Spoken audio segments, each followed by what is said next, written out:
Well, welcome to another of these Ozarks Voices interviews. My name is Tom Peters, Dean of Libraries at Missouri State University. Today's date, I actually believe, is September 22nd, 2015. And we are in Fairgrove, Missouri, downtown Fairgrove, Missouri. And our special guest today is Ron McGinnis. Ron, welcome. Thank you. Ron, you've been a photographer for how many years, decades? I think 3 decades. 3 decades? And you're a commercial photographer? Yeah, I do commercial, fine art stuff. Whatever pays the bills, you know. Where'd you grow up? Right here, Fairgrove. In Fairgrove? In Fairgrove proper? Outside of Fairgrove, southwest Southwest of Fairgrove, okay. And what's your age, if you don't mind? 54. 55 in just a few weeks. I'm going to turn 58 in November. So. Mine's in November. So I'm your senior. I expect some respect. Well, you got it. You got it.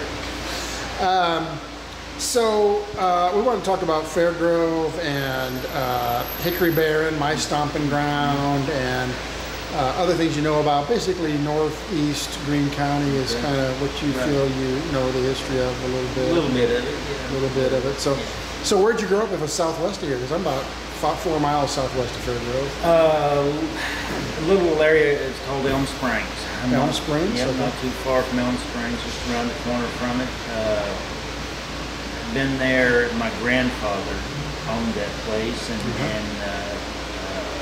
my grandparents basically raised me, you know, when Mom was working, and so and when Grandpa died, I bought the place. So is it as a farm? Or? It was, yes. Now it's not. I don't like farming. But it's what kind of farm was it back in? I basically just, you know, Grandpa was run a few beef cattle on it, you know, and then he sold off part of it in the early 60s and retained a few acres there,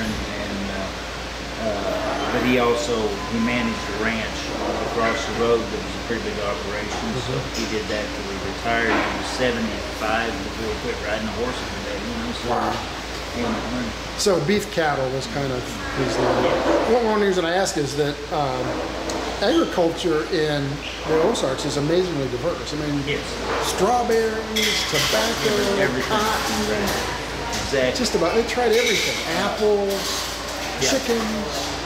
That place was actually an orchard when Grandpa first bought it. Part of it was an orchard, and I can remember there being the apple trees and the peach trees and the grapes. You know, so they had a little bit of everything on it. Yeah. A little bit of everything. So you would have been growing up in the 60s then, Yes. huh? Okay. I was born in 60. Yeah. So what do you remember about your grade school years? Did you go to grade school here in town? Yeah, Fairgrove. Yeah. It's back when it was small. There might have been 250 people in town. Yeah, 250. And roughly it's now about 1,400? Yeah, I think. Yeah. You know. So it was a real small town. I used to know everybody, now I don't know nobody. But that's, it's an interesting community to grow up, you know. And we were kind of implants. I mean, my grandparents moved here in, I think my mother was a year old, so it would have been 43. Okay. And Mom was a Kimberling. From Kimberling City. Oh, really? Yes, and my granddad, that's what I'm talking about. His name was James Kenneth Shorty Kimberling's what everybody called him. And Shorty? Yeah, and just no cowboy, but he was born there where Kimberling City is, right, just south of the bridge. And that's where he's buried. He's buried down there. But they moved up here, and due to I think the revenues were a little bit thick. And they kind of had to leave the country, you know, so we come north, and here we are. So what stories did you hear about, you know, Fairgrove and Hickory Barren and what was it, Elm Spring? Elm Spring. I mean, you know, and everything you hear There's always with a dose of salt. I mean, because I heard it from old people when I was a kid. But for as far as Elm Springs goes, there's been somebody there for a long time. Matter of fact, there at the spring there's a plaque that's dedicated. There's people buried in the cemetery there that were Revolutionary War soldiers. I think that area was settled early 1800s. I'm talking 1810 to 1820s. There was a church there, and I don't know if there was ever necessarily a store of sorts there, but it was kind of on the Springfield to Buffalo Road that ran through there.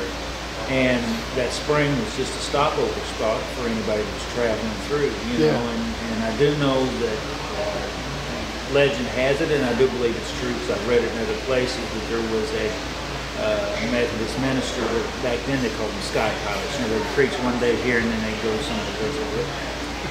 And during the Civil War, he had been preaching in Dallas County, and some of them up there got the idea that he was either a Union or a Confederate spy, whichever side they weren't, and they followed him back to Elm Springs, and they hung him right there at the cemetery. At Elm Spring. Yeah. And they hung a minister. Yeah.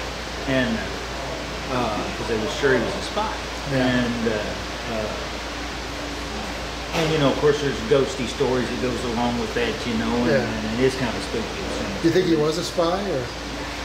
Who knows? I think it's just a bunch of drunk boys from Dallas County that made up their mind he was, and it didn't matter. They hung him, and that happened a lot back then. So springs are really important because Elm Springs, Hickory Barren, I think it was the spring that drew people there. Right, and little I know about Hickory Barren is that my father went to school there. My dad was born just around the corner from it, and I think at that time what they did was, now I'm talking early 50s, they went to school there to the 8th grade, and then they bused into Fairgrove. Went straight to high school. Right, went straight to high school. And that's what Dad did.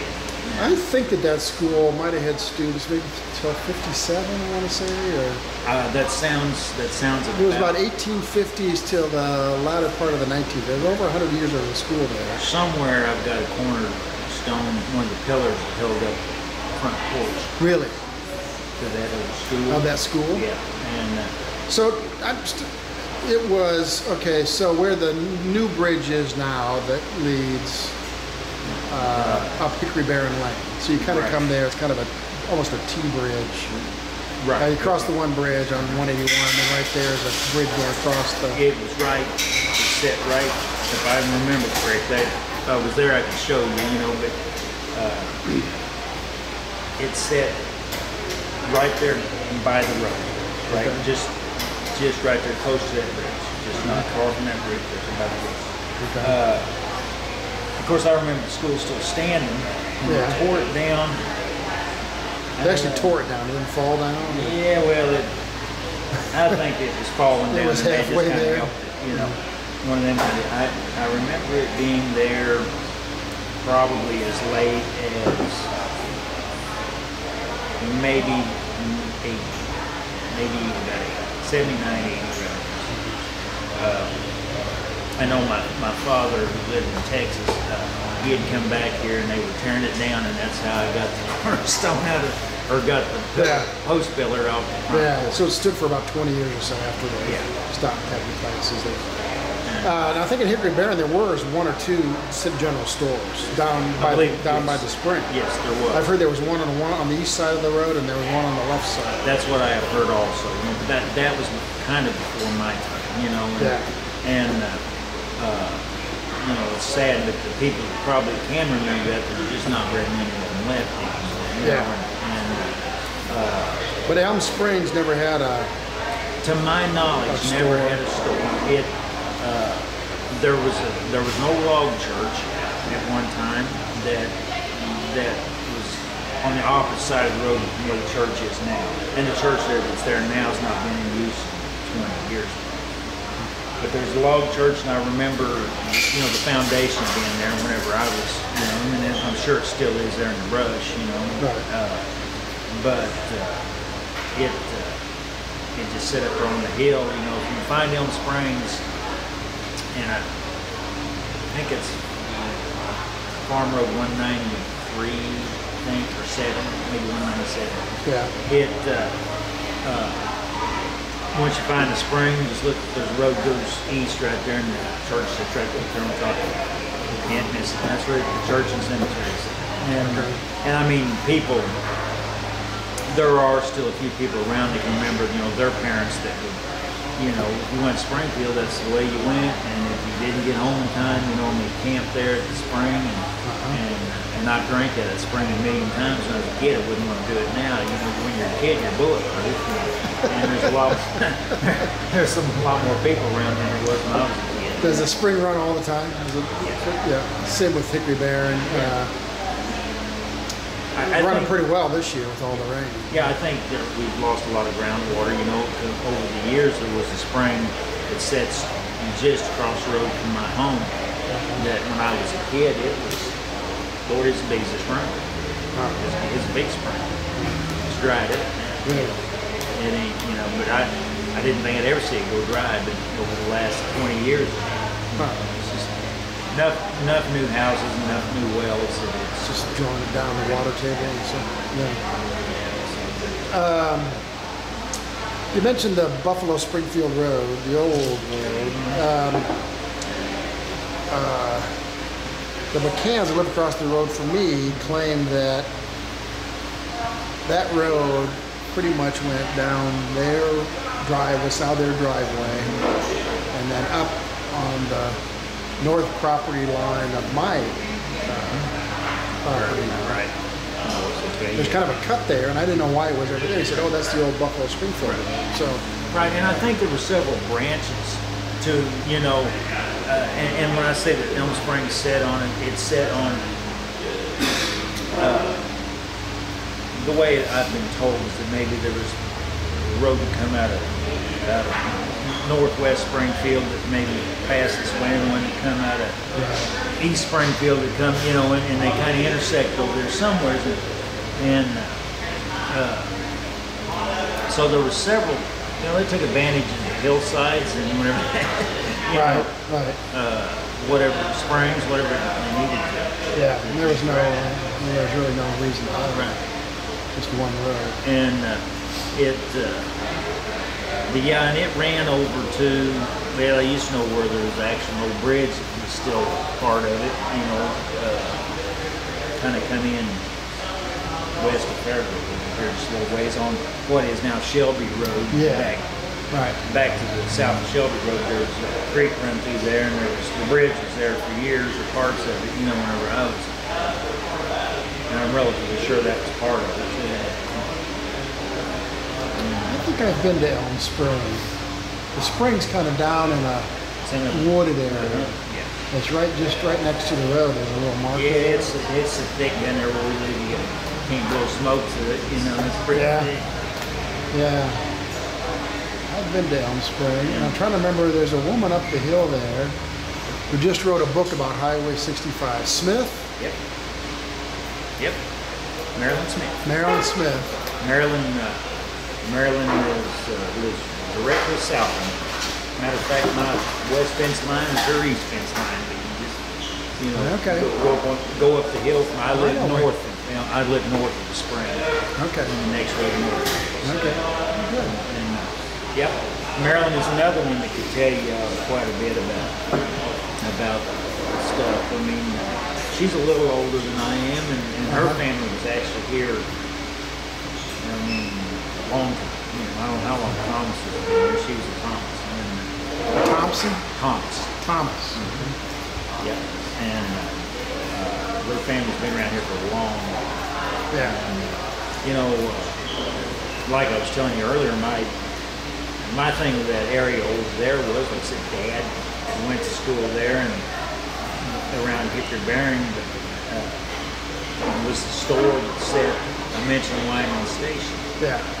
Which is up on the new highway, 65 back then. Yeah.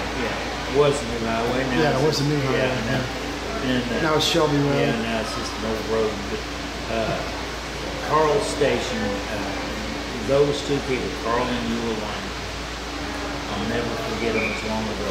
They were, Carl, I think in his earlier years, had been quite a rounder. And was well known around the Fair Grove, but been pretty ornery. And Eula was a trapeze. She would travel with the circus. And from what I understand, she came through here and met Carl and just hooked up with him and decided to put down some roots. And what I remember about him is mostly is that, you know, he was an eccentric dude.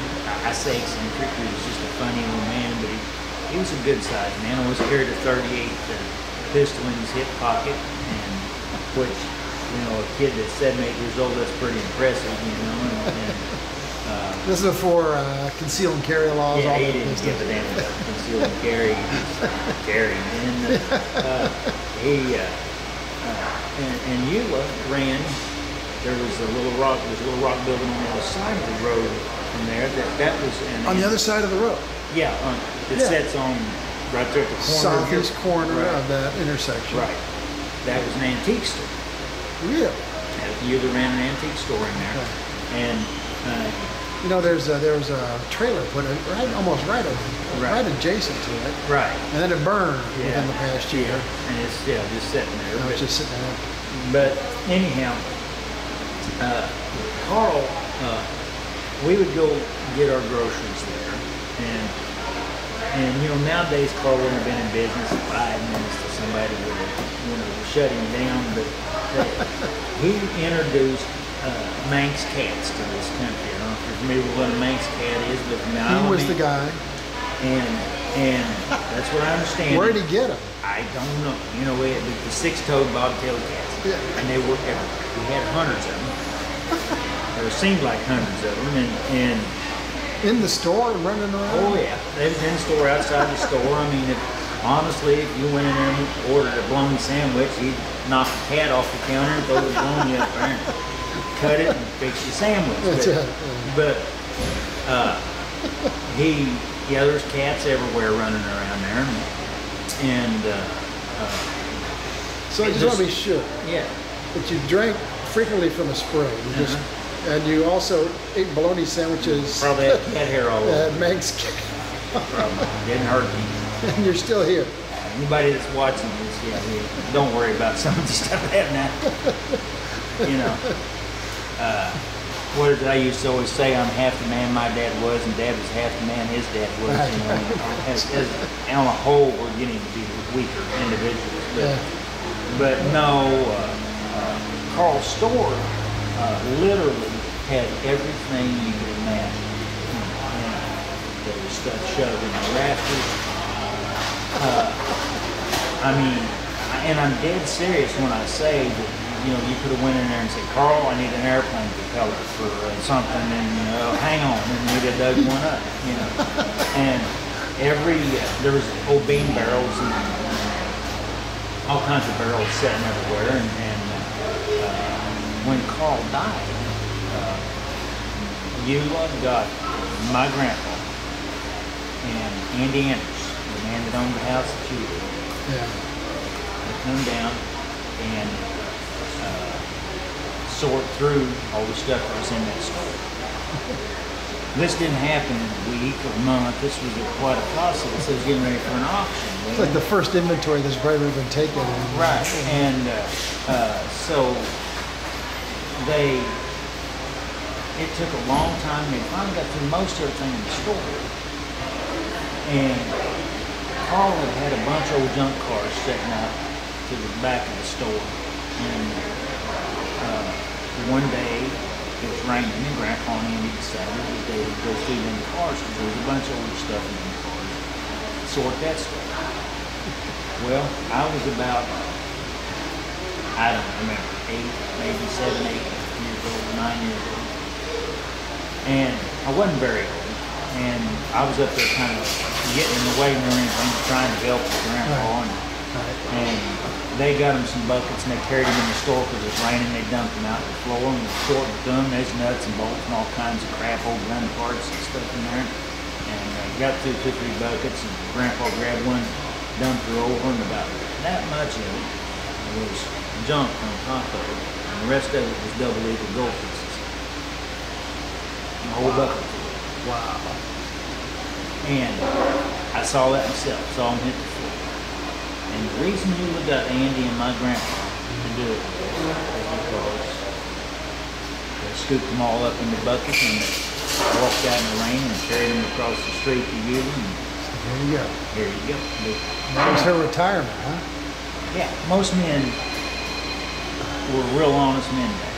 Most men were. But those two were honest men, you know, and she knew she didn't have to worry about it. Yeah. And So what was the value of the coins, you know? I have no idea. But, you It know, was half a bucket full of gold coins. yeah. And no telling where Carl had got them. And no telling, you know. But I saw that in the moment. They weren't Yocum Dollars. No, no. You know about- Unfortunately, oh yeah, I know all about. Like I said, my family's from Stone County. I know all about the Yocum Dollar. We'll come back to that in a minute. I want to get your take on Yocum Dollars. I think it happened. You think there really were some Yocum Dollars? I believe it was. I believe, you know, my granddad often talked about that stuff. Now his family was down in that country from 1825 or so on, and he firmly believed it, and I don't see why it's not possible. You know, You've never heard of anybody that actually saw some Yocum Dollars? no, not that I can say for sure. Not that I can say, you know, but you know, it was wild. It was wild times. They were wild men. They didn't have any faith in the U.S. government. Yeah. You know, Yeah. it was a kind of a whole new concept of signing. Right. And everybody did what they had to do to make a living. Yeah. And Currency was kind of iffy. right, exactly. Non-existent. Non-existent. Banks were they'd open and close Right. in a heartbeat. Yeah, non-existent for most of it. And so it was a hard time. So yeah, I believe that was probably a real possibility. You know, don't have any proof of that, but Some silver dollars. Yocum Dollars were silver dollars. yeah, and it's something in me wants to believe. You know, I mean that's Right. that's just it. You know, So Eula you look. was a retired trapeze artist. Yeah, I think she just quit. You know, she Yeah. you know, and Well, I guess I never heard. I guess every trapeze artist eventually yeah. climbs down Yeah, it falls down, and it too. You know, you're coming down. and gives it up. Yeah. And she'd given it up for her. She found the love of her life. And And now the funny thing about you was, she was. I remember her being a little woman, gray. I mean, it seemed little to me. I wasn't very big. Gray. was she limber? Well, you know, I don't know. She just kind of reminded me of my grandma when I knew her. And the woman was probably in her, I would guess, maybe, 70s, 80s, whenever. I don't know how old she was when she died, but she was. But she always wore, the women back then, they wore dresses and summer type dresses and stuff, but every dress she owned had the rust stain across the front of it. Every one of them. And it was because she wore a string of keys around her. Oh, And there was I thought it was from the trapeze bar. No. She wore a damned old light chain with about 25 keys on it around her neck. And they rusted her. Every dress she had rust stains on it. The funny thing is, there wasn't 3 locks in the whole damn place, and And they were never there was a lock. locked. They were never locked. No. And so, that was one of the things about Eula, and she always wore, women wore brooches. Right. Back then on everything. Well, it didn't matter if she was out picking tomatoes, she had a brooch on her dress. Not only did she have one, but she might have 4 or 5 of them. Well, come to find out, everybody always thought they were just old costume jewelry, fake stuff. It was real. But like I said, I guess she thought if one was good, then 5 or 6 was better. Because she'd wear a bunch of them. She'd always want dressed up. Huh? Yeah. So their store would have been on 65 back then. I mean, it was like a busy stop. Did they sell gas? Right. Did they have any, cabins where people could sleep? Or? No. Well, that they may have before my time. Because there were some little houses set right there. Yeah. And I think Carl and Eula lived in one of them, but there was a couple others back in there too. So there may have been some cabins in there. One of the things I remember about the outside of it, of course, it was wrapped in that old tar paper shingle looking stuff, is what I remember. And it was, a little bitty place. And how they got all that stuff packed in there, I don't know, but outdoors, the parking lot was paved with pop bottle cans. And it was intentionally? Or just the old men sat there by the door and they get them a bottle of pop and they get the cap out of it. Well, when you were a kid, and I never had shoes when I was a kid, that parking lot was a challenge to get across. And I guarantee you can go there today and park. And if you dig down deep enough, you're going to find a whole lot of bottles. I'll take my metal detector out there. It'll blow. Go crazy. It'll blow up. It'll blow up. The last time I stopped by there, I could still see bottle caps. Yeah. So what do you know about the, this is a personal question, I guess, for me anyway. What do you know about the Andrus place? I actually know very little about it. Other than I remember the girls when I went to school, they were a little older than me. It's a dairy farm. Yes, it's a dairy farm. I remember Andy very, very well, and I remember his wife. She was a carter. Carter. And her father was Walt Carter. Walt was a pretty influential man, hardest working man, I guess, that lived in this county. And kind of was instrumental in starting Highland Dairy. Yeah. It started out there at his actual farm where it's at. So she was the daughter of Walt Carter. Because I know there was a connection with Highland Dairy. And I think it kind of started right there on Walt's place. Matter of fact, Highland Dairy's still standing. But my granddad worked for Walt's son, and then on my father's side, they lived there and worked for Walt. And some of the girls, all of them, drank out of an old well there. The man dug well and got typhoid, and he killed 2 or 3 of the daughters. My grandfather survived it on my dad's side, and his brother survived it. He did kill 2 or 3 of the younger girls, and one of the older ones. But hard times. Yeah. And, so was the original house on the Andrus place kind of down in that draw there? There's still a cement slab down there. I think there was a barn down there one time. It seems to me like I remember a barn. Okay. Because that house was built in 46, right after the war. My grandmother, my dad's mother, I know when Mrs. Anders, last child she had, she was a pretty rough pregnancy, and she was laid up, and I know my grandmother went up there and took care of her every day and cooked for both families, hers and Mrs. Anderson's family. That's what made the kid back then, they took care of them.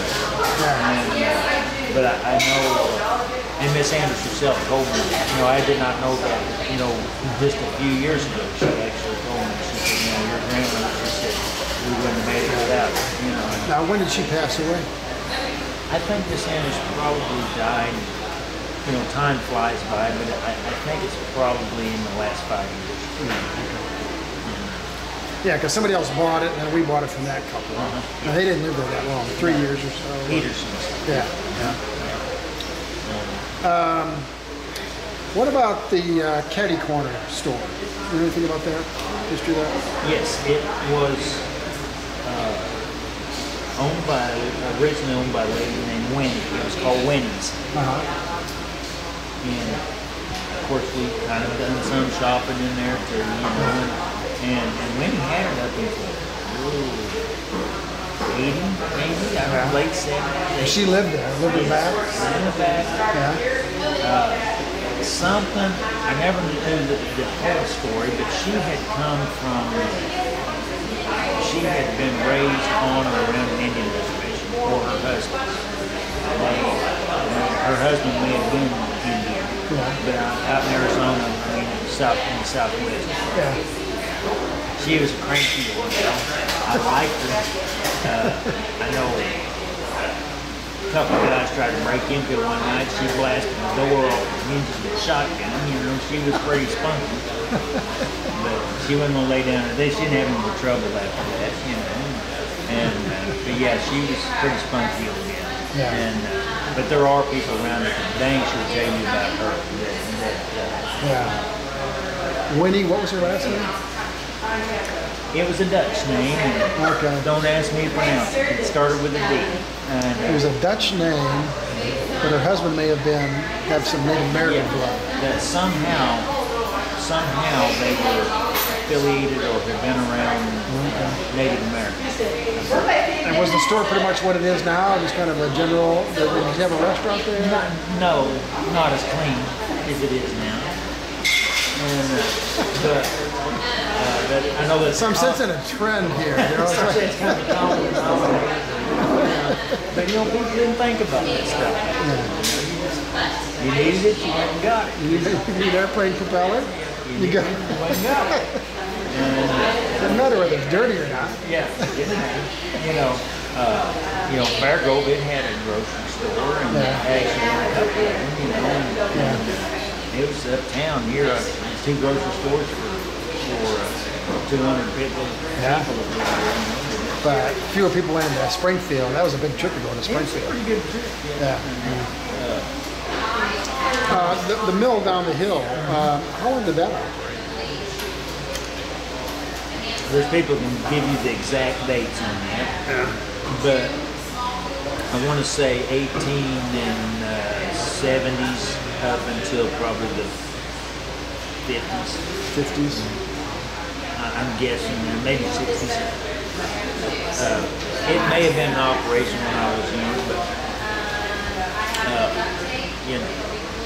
It was never a water-driven mill. steam power. Steam engine. And a friend of mine lives right there, can tell you all you want to know. He's a little bit responsible, helped initiate the Fairgrove Festival that they have here in Ozarks. Coming up this weekend. That's a big thing for the town. Yeah, I remember the first time I rode in the parade. There was me and 4 other guys on the horses and 2 or 3 tractors, an old car or 2, and that was it. I think last year they had 3,000 people show up. Yeah. So I tried to drive way around Fairgrove on that parade. It's a little crowded for me. So did you ever, we're coming up on walnut season. Did you ever collect walnuts? Yeah, not because I wanted to, because I had to, that was the thing, you go pick up walnuts nowadays they got this little basket on a stick that rolls on the ground and picks them up. Yeah. We wish we'd have figured that out a long time ago. It would have kept my hands a lot cleaner and my back not hurting so bad. So. I just picked one the other day, and I actually like the smell of walnut juice. Oh, I do too. And I poked it, because it was still green. I poked it to get the juice, get the smell, and it stayed my on you, yeah. For a week it took me. Yeah, it was. I get my kids out there, pick up the walnuts, and we still do it the old-fashioned way. We don't do the walnut thing. Yeah, I don't have the roller either, and I've got a couple of walnut trees on the place, but I don't. We use them mainly for fun, kind of instill a work ethic, and then It's good. when they get the money, they're like, oh, wow, Yeah, it's good for kids to figure out that. let's go come to the ice cream store and get some ice cream. So, Yeah, proof money does grow on trees. that's right. It's pretty interesting, you know, to remember back about what it did take. Even, I mean, I'm relatively young compared to a lot of people, but honestly, I was 8 years old before I lived in a house that had indoor plumbing, and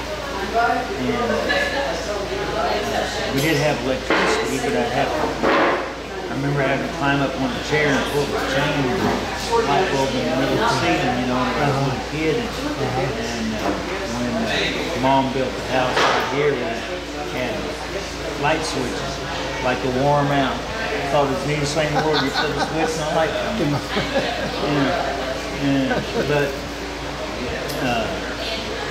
you know, just in my life, I can remember the power poles being made out of hickory. A lot of them in this country. Hickory power poles and glass insulators on them. Yeah. And I'm only 54 years old. Yeah. Did they cut any railroad ties up in this area? Not so much in this area. You know, matter of fact, you know, I think 150 years ago, this was mostly prairie. Yeah. There wasn't as much timber. I mean, there was some in the river bottoms, but Hickory Barren. yeah. Elm Springs, man, and just south of Elm Springs, from what I understand, it used to be called Eden's Prairie. Yeah. And that's basically down KK Highway and that general area there. Yeah. They're on the flats. You ever hear any story about Henley Knob? It's got like kind of a magnetic charge to it or something. No. Planes can't fly over, their instruments go crazy. I have not heard that. I have not heard that. Okay. That's a new one. Oh, there you go. It takes an educated man to bring something in here too. You heard it here first. That's right. And, you know, I grew up all my life hearing stories about spook lights. Yeah. You know, and especially down in Stone County where my people were from. And I do believe basically, you know, you're dealing with mines and caverns in the ground, and you know, you got phosphorus and you got this and that, you know, and I've read all my life about foxfire. Well, when I was probably 20, maybe I was 20, we were coon hunting one night down there on the river. And I'd been out in the woods all my life. I mean, I didn't come inside, you know. We were down there one night, and it was late in the summer, you know, about probably this time of year, and it's one of the real humid days. And we decided we'd go out and run coon dogs and run a coon or two up a tree. And we turned out the lights down there in the river bottom, and we seen something glowing in the dark coming across our field. And honestly, I thought, no, what's this all about? You know, because I didn't know what it was actually glowing. Well, it was that old coon dog. And he had ran through a foxfire. And for just a very short time, that whole bottom glowed. Everything in it, every leaf, every wall. And then, but it didn't last for maybe 10 minutes. But it was the strangest thing I ever saw in my life. It just it glowed in the dark. You could see for a mile. And only time I ever saw it. Yeah. Did you ever hunt anything else? Oh, yeah. Grew up hunting, deer hunting. You know. What's your sense of the how's the wildlife in the area changed in the last 50 years? Conservation Department going to see it. There's more deer. There are more deer. More deer. Say that. There were several when I was a kid. You know, we didn't have a problem killing deer. There are a lot more turkeys. I remember I loved the turkey hunt, and that's I'm going to say late 70s is when the turkeys really started. And now, they're everywhere. And so yes, there is more game. Coyotes? Used to be a lot. I mean, my dad's dad was a coyote hunter. I remember him having them trapped in pens in his backyard. And when he wasn't hunting them, he was trapping them, and he'd collect the urine off of them and use it to trap coyotes. And I remember lots of fleas on them when I was a little boy, you know, but yeah, there's lots of coyotes. There's not as many coyotes as there used to be.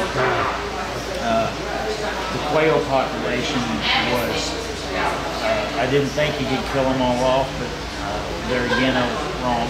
You know, they're gone. And you know, we grew up quail hunting and loved the quail hunt until there's no quail left anymore.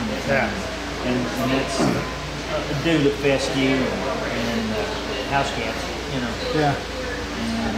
So you know, I'm fairly new to the Ozarks, so I got to run a story by you and get your take on it. So we live in the old Andrus place, and we have 3 dogs. The Chihuahua doesn't get up in the morning with the other 2 dogs, Daisy and Buddy. I take them out usually first light, especially in the summer. So it was probably late June, early July. So it was, you know, early first light, and I'm walking out there with these 2 dogs. Walking down to the road, and I'm, you know, still waking up, you know, and it's a morning ritual and no big deal. All of a sudden, those 2 dogs are high alert, not barking, but they were just high alert. So I look across to McCann's driveway, and I see an animal,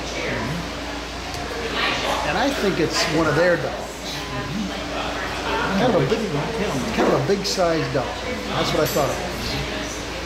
Then the animal started to run. It wasn't running like a dog. It wasn't running like a coyote. It was running like a bear. Like a what? A bear. Yeah. Possible? Oh yeah, sure. I've seen them in this part of the country. I've seen bears. I've seen whenever I was a kid. You know, you always hear every story. Everybody's got a story about a mountain lion. Yeah. When I was a kid, well, even before I was born, my granddad had been seeing one, and he made the mistake of telling somebody in the neighborhood about seeing it. Well, of course, they give him a hard time. And Mom, before Mom died, she told me a million times about 11 o'clock one night, there was somebody beating on the door. We used to come to somebody's house at 11 o'clock at night. And, you know, they get shot at.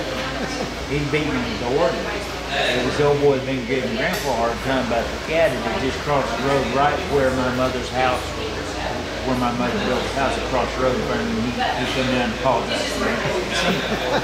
Well, whenever I was a kid then, about 4 or 5 years old, I was sitting on the front porch of my house where I live right now. And I remember we ran about 400 head of Hereford cattle down across the road. And I remember those cows all, not one of them moved, and they were all looking in the same direction. And I thought, you know, even as a child, I thought, that's something. You got to look what it looks like. You know, I saw nothing. Walking through the pasture, probably 75 yards from it. Just sauntering through the pasture. Yeah. And, you know, he was close, he was paralleling the road and walking. Well, I told my grandpa about it. And Grandpa, you would have to know him, but at the time he was hurt. He'd had an arm broke or something. And he grabs up a big old broom handle and he heads out at it. Wanted to see it. And he took a broom handle? I didn't ask him, but I remember him taking the broom handle. But anyhow, and then since then, I've had several people. I used to bow hunt a lot, and I was out in the yard shooting a bow one day after I bought my home. And a couple of guys stopped and asked me if I'd ever seen anything like that in the store. But I mean, it was years ago. It wasn't the same cat. There's a few around. A few bears. I had a conservation agent and some biologist tell me, I asked him, I said, look, this is that before they were actually admitting to being a few mountain lions around. Now they would have had they've caught a few, and they got a few. They've caught some on camera. These things right here, tripwire kind of thing. These things right here made liars out of them, so they had to finally admit to it. I asked him, I said, tell me about the mountain lions. He said, I don't know what you're talking about. And I said, come on. I said, tell me. I said, how many do you think we got? Is there a viable population? Can we self-sustain? He said, all I would say is, he said that white-tailed deer is the main source of food. And he said, we got over 1 million deer. He said, you can do it. He wouldn't commit. He wouldn't commit. But, there's plenty of food. Yeah, there's plenty of food. So, wild boar, you ever hunted or seen a wild boar? Yeah, I mean, I used to live in Texas too, some. Oh, yeah. And now Grandpa always talked about, years ago when he was growing up, that they hunted hogs. That's what they did. They hunted wild hogs. And there was a few squirrels, there was a few turkeys, there wasn't any deer. Market hunters killed everything out in the late 1800s. And he was born about 1900, But the wild hogs was the thing, and I need to tell you this, he had a brother. I'll never forget Uncle Johnny, as long as I live, had a ungodly ability to shoot or do whatever, and his hand-eye coordination was unbelievable. He was one of the younger boys. Grandpa and the older two boys would always go hunting hogs with their dad. They'd send Johnny on the other side of the hill with an old crap shot Remington, a couple of bullets, kill him a couple of squirrels with. And Grandpa always told me, he said, when Dad gave you bullets, you either come home with all your bullets and no game, or 2 squirrels and missing 2 bullets or something. You didn't miss, Well, my Uncle Ted got a hog out. And it already cut him pretty good. The hog was after him. And Ted was running, picking him up and putting him down pretty good, trying to get away from the hog. Grandpa said he heard it, the little snap. He said he heard twinkle. And he said that hog rolled over, knocked him down, and he went over, flipped over. And so said after they got Ted to his feet and he got his leg passed up, they looked up, and there John was about 75 yards away. And had shot that hog on a dead run. Actually had to leave his brother to shoot the hog.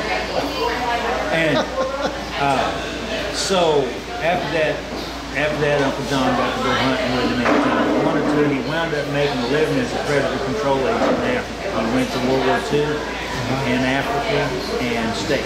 And he was, actually before World War II, I think he was actually in Africa from the 30s up until probably the late 50s, early 60s, but he whenever they had a lion or a buffalo or elephant that was doing damage, John was the man. He took him out. And that was his job for several years. And when my wife and I first got married, I took her to see him. He lived right where Knox, Missouri, down just outside of Silver Dollar City. There used to be a wood nickel restaurant on one side of the road, and just up the road, and across the road was John's house. It's now a motel, I think, sits there now, but that's where John lived at. It's had a big, tall redwood porch on it. That was Uncle John's house. And then, so I took Lisa down there, and I said, you got to meet this man. He's the coolest guy in the world. And so this is after his African years. Oh yeah, he came back to the Ozarks to retire. Yeah, he was in his 70s, 80s, then. So big game hunters and trapeze artists retired to the Ozarks.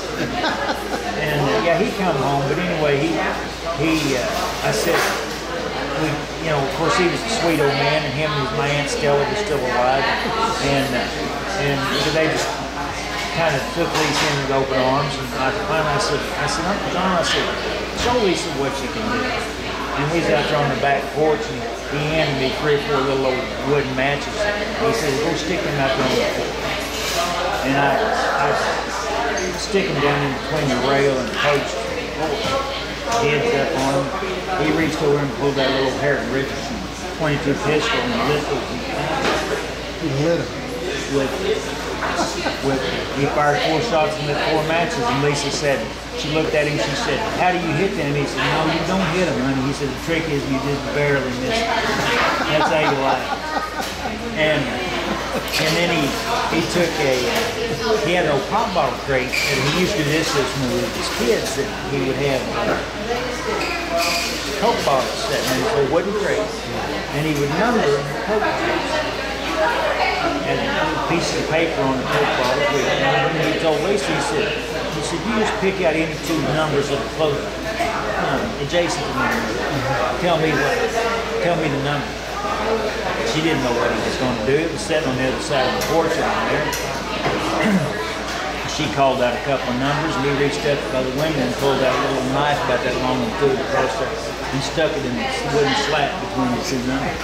Grandpa told me that he would, whenever he was a baby, he would throw a knife and kill rats and run along. Their grandpa had a general store.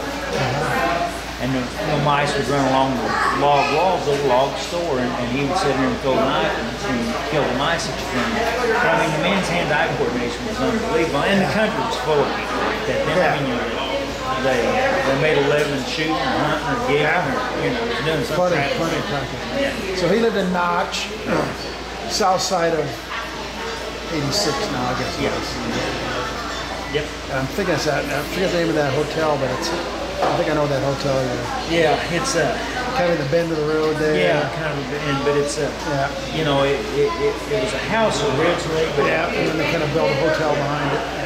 He had an old. Of course, I was about 17. I thought I could shoot anything, and he had an old. I was down there one day, and I'd drive from here and just go see him with Don with his love, listen to these stories. And he said. I said, "John, you got any of them there African guns you had?" And he said, "Yeah, I still got a couple of them." He said, "I got 415 Wrigley and 400 nitro." I said, "500 nitro." And I said, "Double barrel rifle." I said, "Let me shoot that pistol, double barrel rifle." He said, "Let me start you out with that 415 Wrigley." And we went out back and I shot it, and it romped pretty good, I didn't think anything about it. And so I said, "Well, load up that big 500. And he loaded it up, and he put 1 cartridge down the barrel of it, and that damn thing's that long. And I said, "Well, load 2 of them in there." He said, "No." He said, "The recoil will make you pull both triggers, and you don't want to do that. You're not used to it." And Tom, I swear to God, the damn thing killed on both ends. I never had anything kick so hard in my life. And he was a lot smaller man than me, but he just knew how to shoot. And but so I'd hate to make a living having to shoot that. It hurt. So what are some of the other big changes you've seen in your 50-plus years here in The highway. what, the highway? It worked the damn country. I'll be honest with you. I live 2.25 miles from where we're sitting across country. Got to drive 10, 15 minutes to get there.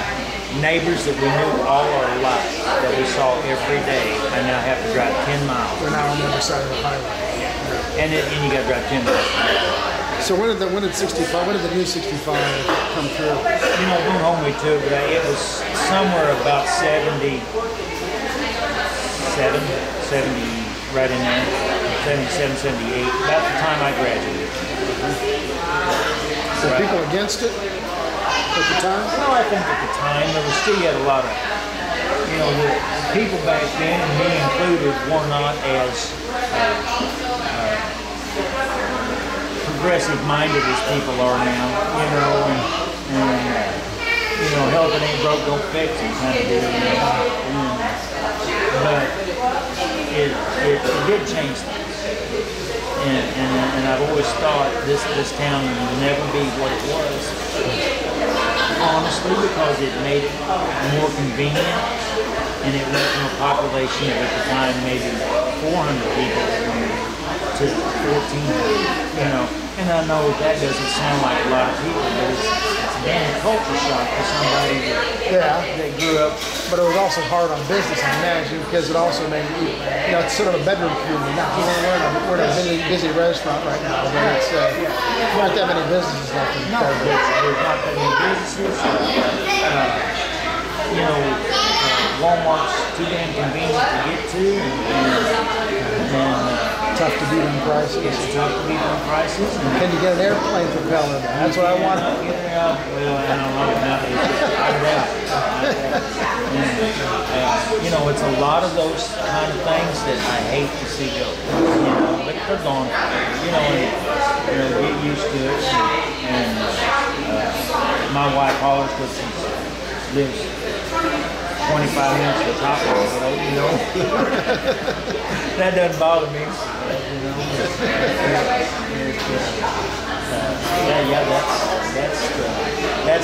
that's the big change, and the fact that the people that made this place interesting are dying off, or already gone, that's a damn shame, a lot of the characters and it's not just this community, it's every community. The old way of life is gone. The people that remember the old way of life. I can think of an old man that lived up north of Fairgrove. His name is Clark Lutz. Clark lived in a cabin. His mother had been a school teacher. Clark never went to school. He was homeschooled back before it was a popular thing to do. But they didn't spend a lot of time teaching him, but he was a neat old man. And was smart, could fix anything, played musical instruments. But I always said there wasn't Clark didn't know one song, and he'd say, somebody'd say, Clark, play this, and he played the last song he just played. It's the only song he knew, but he'd play it. He took requests, but it was only one song. Drove no car to Fairgrove every damn day. They always had it setting in the back seat, because that's where she nested at, and 3 or 4 bales of hay piled in it. But those kind of guys are gone forever. It's just a change of scenery for the hen. Well, Ron, thanks very much for being interviewed. And, you'll be up on YouTube here. All right. Thanks very much. You bet.